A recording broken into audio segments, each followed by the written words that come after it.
Qual é a utilidade marginal dos bens A, B, C, N? Você tem essa tabelinha para calcular? Quando você vai no supermercado, o que você faz? Você olha e diz, pô, aquela cerveja está barata, vou pegar. Ou então você diz, olha assim, e ali está vendendo camisa do Flamengo, não quero. Utilidade marginal para mim é zero. Ou, enfim, o que eu estou falando é que é uma coisa subjetiva. Uma coisa subjetiva. Mas a gente em micro 1 aprende que o consumidor é um maximizador de utilidade. Olha só a responsabilidade do consumidor. Ele está maximizando, ele está no máximo da função utilidade dele. Essa função utilidade existe no mundo real? Não.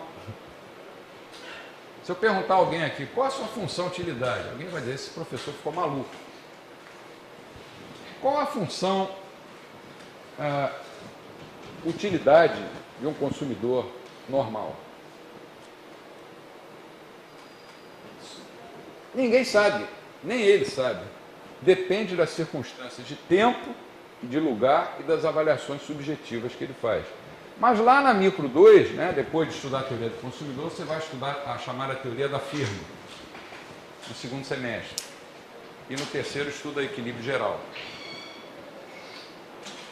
Quando você estuda a teoria da firma, você estuda formas de mercado. Aí começa estudando o mercado de concorrência perfeita, que é uma construção imaginária, mas é um modelo teórico, cujas hipóteses são tão restritivas que muitas vezes os economistas nos livros, textos, nem colocam essas hipóteses, talvez com vergonha. Quais são essas hipóteses? No mercado de concorrência perfeita, você tem a primeira característica, chama-se atomicidade. Isso quer dizer que existe um número infinito de empresas produzindo o mesmo produto. Você tem um número infinito de empresas concorrentes produzindo o mesmo produto. De maneira que nenhuma dessas empresas tem poder de fixar preços no mercado. Essa é a primeira característica, a atomicidade. Cada empresa é um átomo, tão pequeno diante do tamanho do mercado. A segunda característica é a homogeneidade. Essa também é forte. Há mercados com muitas empresas, claro, mas a segunda é a homogeneidade. Significa que cada uma dessas, sei lá, milhares, milhões de empresas produz exatamente o mesmíssimo produto do que todas as outras. Não tem diferenciação nenhuma. De cheiro, qualidade, sabor, é tudo igual. Tudo igual. Parece assim a população da China. Você olha, todo mundo igualzinho. A terceira característica do mercado de concorrência perfeita é a fluidez. Fluidez de quê? Aí entra os austríacos de sola. Fluidez de conhecimento. O conhecimento, por parte dos participantes do mercado de concorrência perfeita, é perfeito, está igualmente distribuído e todos podem tomar suas decisões de forma a maximizar a sua utilidade. Eu não preciso nem comentar, depois que a gente já falou sobre o conhecimento. Existe ainda uma quarta característica dos mercados de concorrência perfeita que também, para um austríaco, é motivo de riso ou de choro, dependendo do humor que ele esteja no dia. Ela diz o seguinte: não existem barreiras à entrada ou à saída. Qualquer empresa que quisesse entrar em um mercado de concorrência perfeita entraria imediatamente. E qualquer empresa que quisesse sair, sairia imediatamente. Ora, isso é negar a existência do fator tempo. Basta dizer que no Brasil, para abrir uma empresa, você leva, em média, 150 dias. Dependendo do setor, da atividade, do tamanho da empresa. E para fechar, você leva, em média, de 9 a 10 anos. De 9 a 10 anos. Com essas quatro hipóteses, então você formula um modelo perfeito, que seria o ideal. Tudo bem, vamos estudar isso. Seria legal a gente saber como funcionaria o mundo nessas condições. Agora, na hora de transplantar isso para o chão, para o mundo real, o que vai acontecer? O mundo real não tem nada disso. O conhecimento está desperto. Não existem milhões e milhões de empresas, e mesmo que em um mercado haja uma quantidade muito grande de empresas, elas não vão produzir exatamente o mesmo produto. Um tem uma embalagem diferente, o outro tem qualquer coisa de diferente. A informação não circula livremente, o conhecimento é incompleto, o conhecimento está disperso, e as barreiras à entrada e à saída, muitas vezes, são dificultadas pelo simples fator tempo, e muitas vezes também são dificultadas por leis que impedem a competição nesses mercados. Um austríaco sempre prefere usar a palavra competição ao invés de concorrência.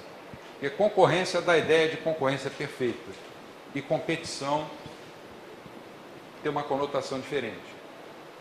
Você pode ter um mercado com duas empresas, um duopólio, e existir competição entre elas.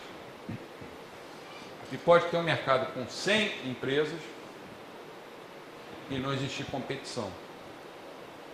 Então a gente fica lá no segundo semestre de micro 2 aprendendo concorrência perfeita, chega à ideia de que no longo prazo o lucro tende a zero, só vai haver lucros normais, e tira várias conclusões, todas baseadas em conceitos de equilíbrio. Equilíbrio de concorrência perfeita. O que esse modelo tem de útil? Bom, eu diria que o que ele tem de útil é mostrar que quanto maior a concorrência, ou falando como austríaco, a competição, melhor para o consumidor. Pronto, acabou. A utilidade dele se restringe a isso. Depois você estuda oligopólios. Oligopólios são estruturas de mercado um pouco diferentes. São mercados em que há poucas empresas,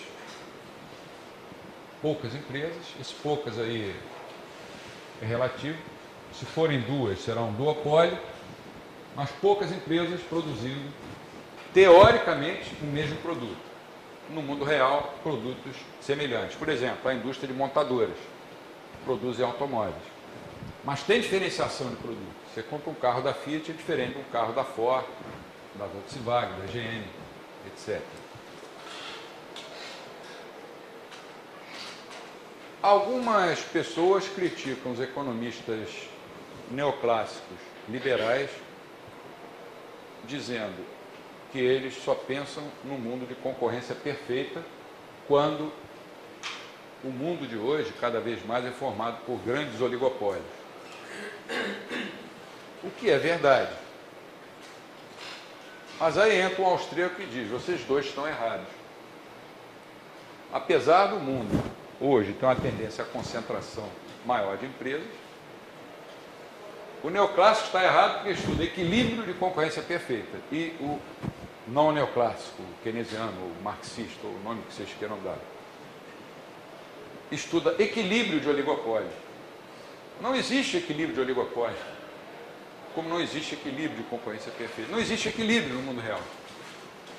Então, tanto faz estudar um como o outro, está errado do ponto de vista metodológico para a escola austríaca.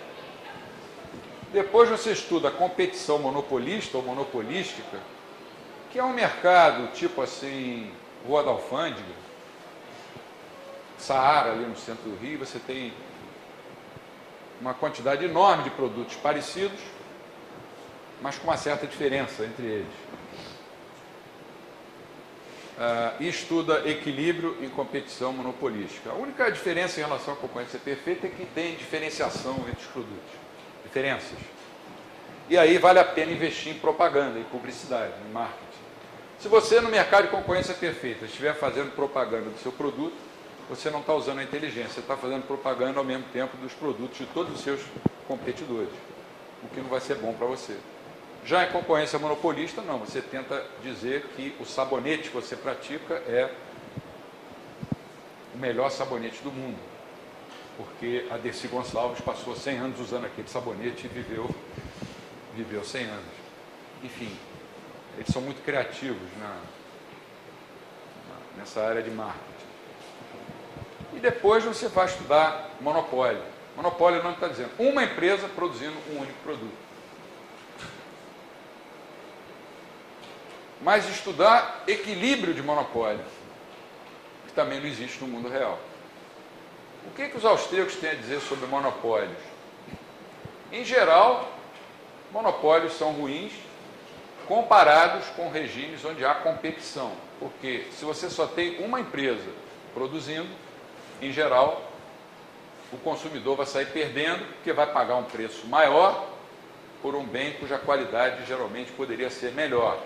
Mas há casos, e o Hayek escreveu sobre isso, há casos em que o monopólio não precisa ser visto como uma coisa ruim.